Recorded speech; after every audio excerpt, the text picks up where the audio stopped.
putting a roof on a tin granary.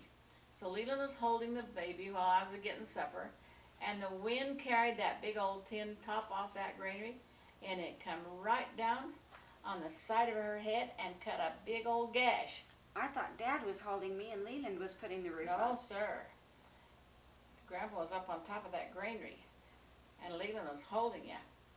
And then Dr. Meade came out, and he didn't give any anesthetic because he was kind of a doctor's assistant. He wasn't a real doctor. But anyway, he held her head just tight. Grandpa held her head real tight, and he took 14 stitches in the top of her head where that big old steel granary thing had fallen on her. If it had hit her in the middle, she wouldn't have been alive today. So I guess the Lord helped us lots and lots and lots of times. Are there any particular characteristics of your children that you recall when they were? Are there? Who's that? Leland? Oh yeah, giggle, giggle, giggle. Get tickled. He could just get tickled and laugh over anything. And Dale was, oh, he was a very curious baby. He and he always picked up a big vocabulary that. But I don't remember unless you just ask me certain questions, I guess. Dorothea was a quiet little girl. She used to suck her thumb just like Elizabeth does. And she loved to play the piano. And she took lessons and learned to play real well. But she was a quiet little girl, and then we transferred to La Harris School, and they rode the bus. And she went to BYU, and there she met Lynn Shawcroft. Didn't meet him there, but he was going to school someplace in Logan, I guess, and then they met Christmas time. And he came down to Provo to see her so often, they called him the Darn Father. But then Mary, she went with Bill Rogers all the time, and she liked Bill. He went on the mission. What about when she was small? When she what? What about when Mary was small? Oh, when Mary was small? Well, I just don't remember too much, I guess. Sorry. Mary never had any serious illness. She also had lots of earache, and she and Sharon herd cows in the road. In the spring of the year, we didn't have any hay or pasture. But Mary was always full of fun, and she liked to play with her little cousins, and she and Sharon used to milk the cow, one on one side and one on the other. One of the highlights I remember of your dad and I was when we went to Lake Powell with Dale's family. We were on Lake Powell for about 4 days, and when we got down, clear down the San Juan River that emptied into the Colorado, the motor quit on the boat, and there we were just stranded. No motor. To each had, I think there were 2 oars, and pretty soon we lost one of those. So they had 2 skis, water skis in the boat. We used those for oars, and Grandpa took the canopy off and made sails out of them, and we traveled 6 miles with the wind and a rowing.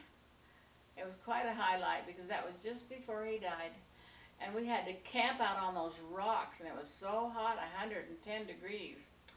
We had to camp there for 2 days while they sent back to Bullfrog Crossing to get some help. Of course, we didn't stay. We started back with the sails in the boat, but then they sent help back and pulled us into Bullfrog Crossing. And we came home on, I think, a Wednesday, and the very next Wednesday, Grandpa had a heart attack and died. What about the homes you lived in while you and Grandpa were married? Well, we just lived in Manassas when Dale was born. Then we moved to the ranch and lived in a little 3-room house that he bought and moved there. And we lived there till we lived there 19 years, and then we built the house that's still standing there. You lived in that little 3-room house for 19 years. For 19 years. Dale left to go to, well, Dale graduated out of high school the year we moved into the new house. And then we lived there all the rest of the time. Then after Grandpa died, Leland took the ranch over and the farming, and I moved to Lahara. Can you tell us about that 3-room house? Well, it just had 3 rooms, and we had a little bitty living room that was about 14 by 10, and a bedroom about 14 by 10, with 3 beds in it. And when I wanted to sweep and mop, I'd have to move all the beds outside before I could sweep and clean the floor. And then we had a little lean-to kitchen with a table and a stove, and that's where we lived. We raised chickens, lots of them, 100, 200, and we fed Pinko lambs. I fed lambs, I think, every year from the time I was big enough to hold a lamb. What's our favorite story? Little Black Kitty. Good. All right, I'll tell you that favorite story then, if you're real quiet. All right, one time there was a little black kitty, and it lived in a house with its mama. But it was kind of a naughty kitty, and it didn't always mind its mother. So one night, had supper, and Mother said, all right, it's bedtime. Everybody goes to bed. But little black kitty was kind of a naughty kitty. Are you listening? And he said, I'm not going to go to bed. I'm going to stay awake all night long. So out of the door he went, and he put his tail up high and his ears up high, and he just stepped high and handsome, and he went outside, and he found the dog. And he tickled the dog on the nose. He said, come on, let's go play. And the dog said, oh no, I've worked hard all day long. It's time to go to bed. So the little black kitty, he went on to the, what? To the barn. To the barn, yeah, and there was a cow. And he said, come on, let's go play. And the old cow just moved. And the little black kitty said to the calf, come on, let's go play. And the old mother cow swished her with her tail and said, get out. It's time to go to bed. We've got to have milk for the farmer in the morning. So the little black kitty said, I'm not going to go to bed. I'm going to stay awake all night long.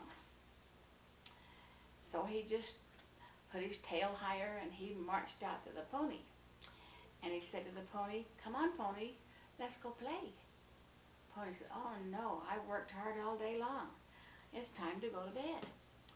And the little black kitty said, I'm not going to go to bed. He went way out in the forest. He wanted to find somebody to play with him. So he found Bambi. And he said, come on, Bambi, let's go play. But Bambi's mother wouldn't let Bambi run play. She said, it's time to go to bed. But little black kitty said, I'm going to stay awake all night long. I'm not going to go to bed. So he went on, and pretty soon, after he left Bambi, he found the elephant. And he tickled the elephant on his big, long trunk and said, come on, let's go play. The elephant said, no, I've worked hard all day long. I'm going to get to bed. So he said, come on, baby elephant, we'll go play. The baby elephant said, all right. But Mama Elephant whacked him good with her long trunk and said, it's time for you to go to bed, baby elephant. So little black kitty said, I'm going to stay awake all night long. He went on, and he come to the big giraffe that had his head hanging way down. He was asleep. And he tickled him on the neck and said, come on, giraffe, let's go play. But the big giraffe said, no, I've got to go to sleep. You get away and run on and play. So the black kitty went on and come to the big bear. And said, come on, baby bear, let's go play. But the baby bear said, oh no, I've got to sleep. And then it began to rain, and the little black kitty walked and he walked and he walked, and he was lost. He couldn't find his way home at all. And it rained on him, and he got cold, and he started to cry, and he cried and he cried and he cried. And he walked and he walked and he forgot how to get home. He was lost. So the It's rain like I was lost. don't do that. And his hair got all wet and his tail hung down and he was a crying and a crying. And the birds come to see what was the matter with him. But he didn't want to play all night long anymore. Pretty soon the dog came along. He was out looking for his breakfast. And the dog said, "Come on, if you follow me, be still. If you'll just follow me, I'll show you how to get home." So he followed the dog home. But when he got there, he was so wet and cold. And his mother had locked the door and he couldn't get in. So he just laid down on the doorstep and it rained on him and he got so cold he was stiff. Well, we had covers on. No, he didn't have any covers. And his legs stuck out. And he opened his mouth and he showed his sharp teeth. And he was just so cold he didn't care. So pretty soon the sun came up and his mother opened the door. And there was her black kitty.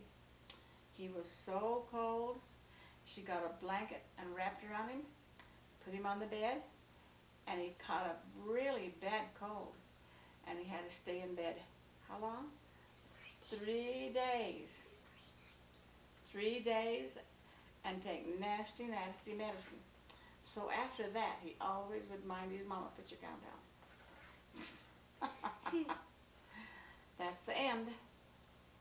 Now. I'll give you some more of my history tomorrow. So he went to town and he called the kitties, but none of the kitties would follow him. They just ran away. So he went home and his wife was so sad she wanted a kitty. So he said, "I know what I'll do. I'll go to the butcher and I'll get some sausages. I'll tie them together and then I'll bet the kitties will follow me." So he tied the sausage together and he started walking down the sidewalk home. And one kitty come and another kitty and another kitty and another kitty, 'cause they liked that meat. And when he got home, he had about a dozen kitties. But his wife wasn't satisfied. She wanted more kitties than that. So he thought, well, all right, we'll try it again tomorrow. So he went to the butcher and he got some more sausages. And he tied them together.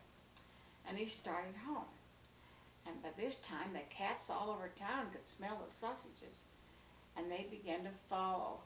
And he dragged them along, and the cats just, they were just a-fighting over that sausage. And he got all the cats in town. And when he got home, she had about 100 cats. And then his wife said, "Oh, that's just fine. It's just the best cats." So then the next day, all the little kids in town come looking for their cats. The old man had followed him home. And they were looking for their kitties, the brown kitties and the black kitties and the white kitties. And the children come looking for their kitties. Well, maybe they didn't want to go, but the old man said, "Well, we're out of sausages. I think maybe they'll go home. If you'll take some sausage, they'll follow you home." But the kitties started following the girls and boys that they belonged to, and pretty soon they followed them home. But there still was enough kitties that the little old woman was satisfied. She still had plenty of kitties. You know it? And if you've had that